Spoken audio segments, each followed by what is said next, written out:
Hey, it's great to have you here today. Hugh and I were hanging out at the office, and we're talking about being able to open the hips. Question we get all the time. Lots of questions we get from players asking, how do I do it? What's the best drills? Am I even capable of doing it? We're going to go over all those and more, and I promise you we didn't coordinate our clothing matching here today. It just kind of worked out that way. But let's start from the beginning.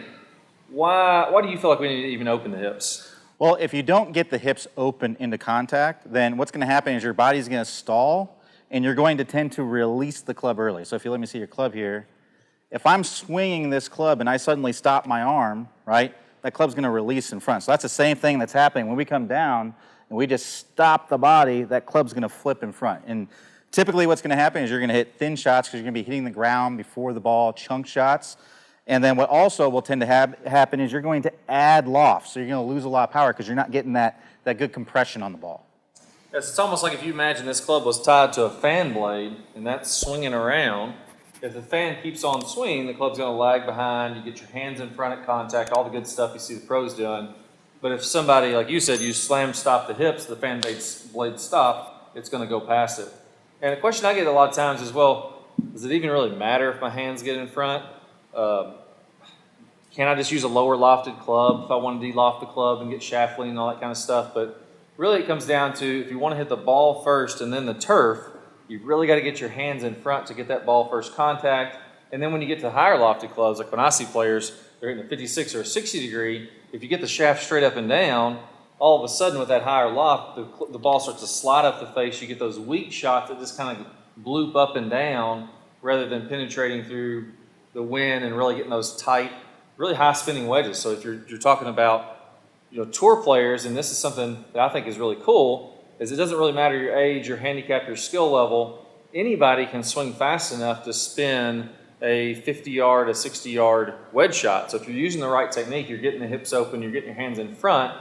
A good telltale sign is when I hit it on the green from those 50 and 60-yarders, is it almost wanting to spin back on the green and flight down. If I'm doing that, then I'm probably doing a lot of these things correctly. So if that's the case, we know the pros are doing all these good things. What exactly are the pros doing? How do I know if I'm in the right range? Well, pros are generally going to be getting their hips open around 40, 45 degrees. I'd say that's the average. There are definitely players that don't get their hips quite as open. Brooks Koepka would be an example. Pat Perez would be an example. And there's also players that get their hips way more open, like the really flexible guys like Dustin Johnson, Will Zalatoris, guys like that. But generally, the worst. Oh yeah. Generally about 40, 45 degrees is going to be the general, average of where you're going to see it. So that's a good place to try to get to see if you're physically capable of doing that. Yeah, I like to say anywhere from 15 degrees plus, because you're probably not going to over-rotate your hips if you're just a normal human, if you're not the Will Zalatorises and the super flexible rubber band people that are out there. If you're watching this video, you're probably not going to over-rotate your hips. I'm not going to over-rotate my hips. Q's not going to over-rotate his hips. So 15 degrees plus should give you enough to where now my hips are open enough to where I can get the shaft lean. I can get the ball first in the ground contact, all the good stuff that we're talking about happening from there. So what's a good test to know, should I be a 15 degree guy? Should I be a 45 degree guy? Like what would you recommend to if I'm watching this video to tell? Yeah, so we got a good test for that. If you want to grab an alignment stick real quick. So grab an alignment stick, and I want you to put that through your belt loop. So I'll hold this club for you while you do that. You want it sticking out on the lead side? Yeah, just a little bit out. It needs to be on the lead side for sure, a little bit.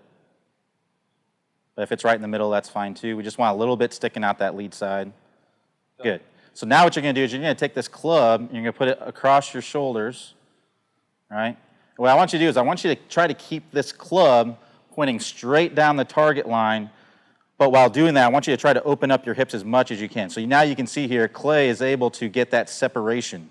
Now, if you're here and you're trying to do this and you're shaking like you're on an electric chair or something like that, this may be something that's physically difficult, for you to do. But you can see that Clay is getting that good separation there. He's able to keep that. Now, if you find that your shoulders are starting to open when you do that, right?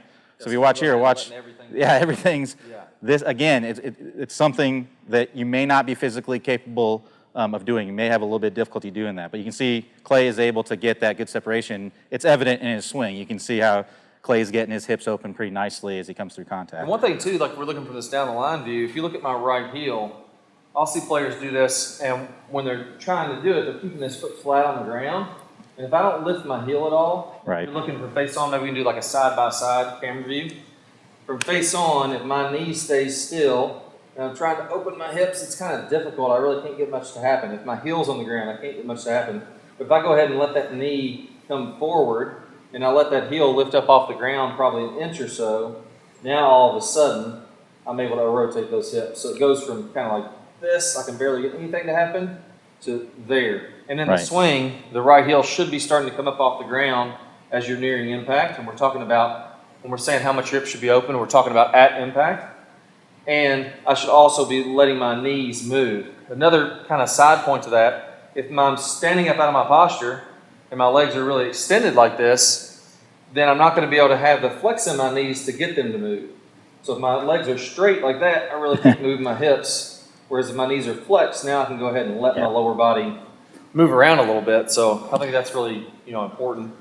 If you want to get back in that position, there's another sticking point here that I was thinking about as well.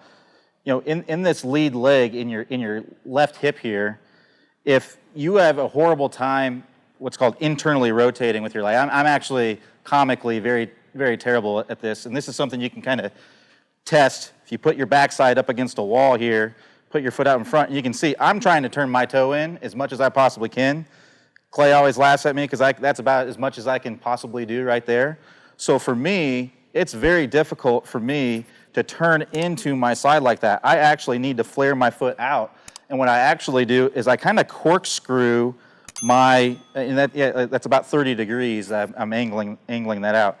What I actually do is I kind of corkscrew my heel into the ground as I'm kind of turning through, and that just helps to open up things. So if you're doing this test and you're finding you're hitting a roadblock right here, if you imagine if I said it pigeon-toed like this, my hips aren't going anywhere, right? So if I let that foot flare out, that's going to help me quite a bit. And if I let my foot corkscrew in, if you look at a lot of players like a Jordan Spieth, I mean, it almost hurts my ankles looking at him because he gets like on the side of his ankle.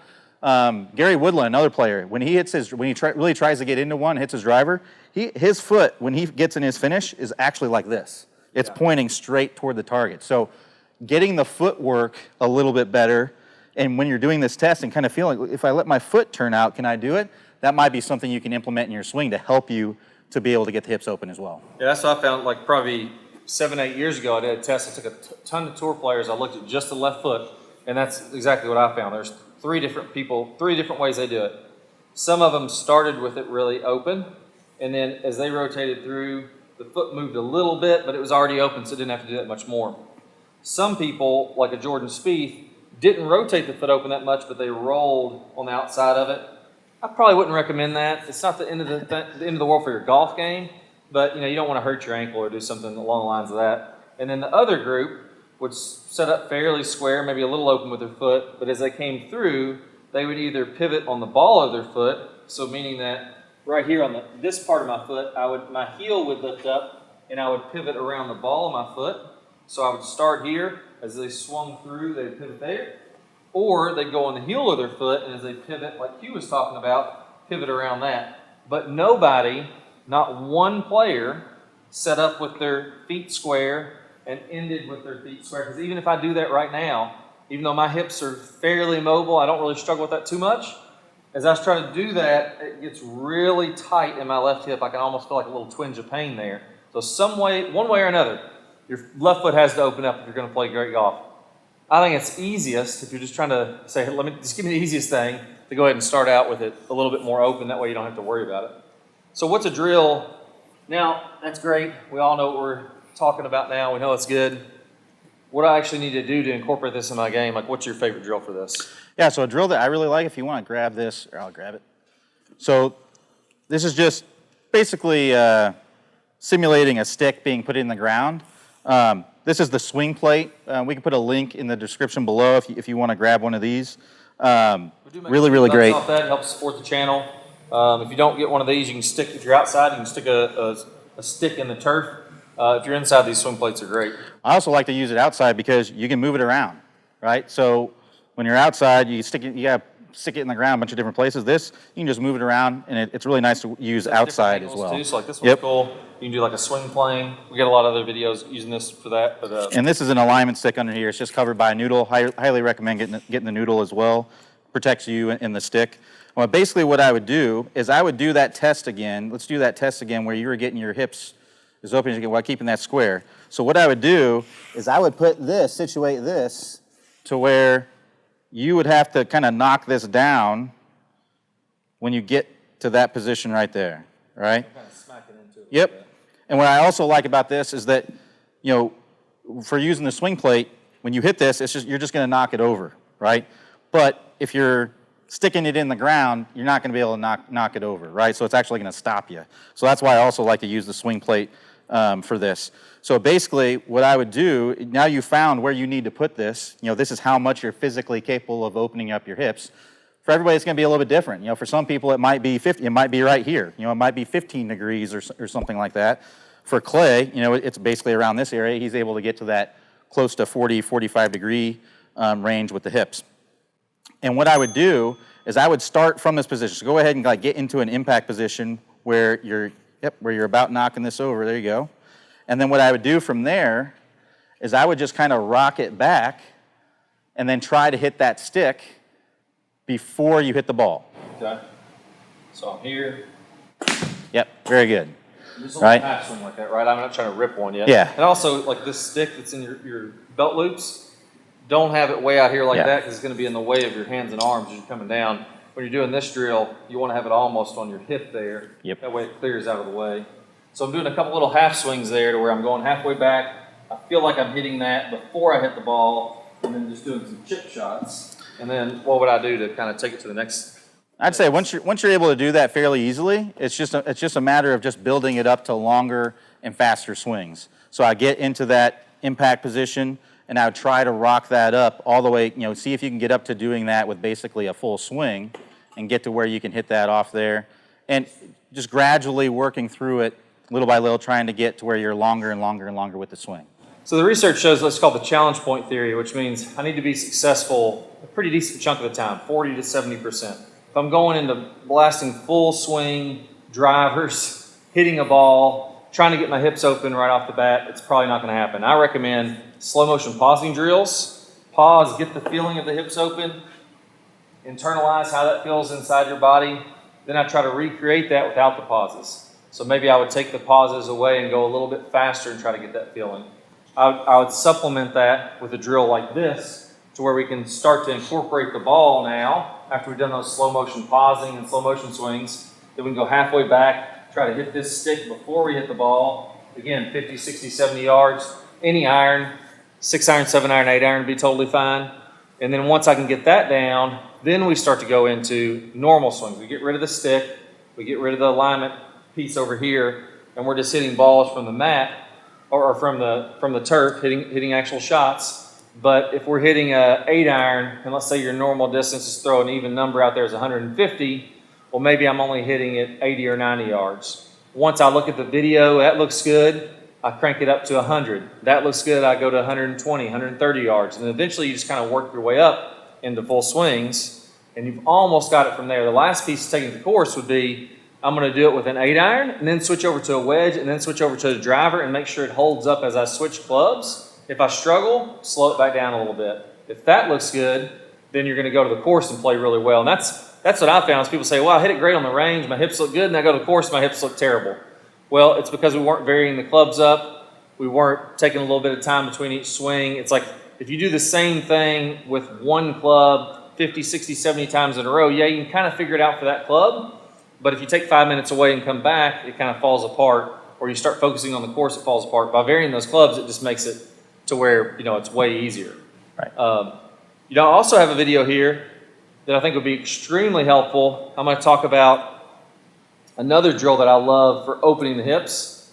If you want to watch that video, you'll see on the end screen here, there's going to be a preview of that video that kind of pops up. Click on that video, and it's going to be the perfect complement to what we talked about right here. So thanks, Q. Hope you enjoyed this video. Best of luck. We'll see you soon.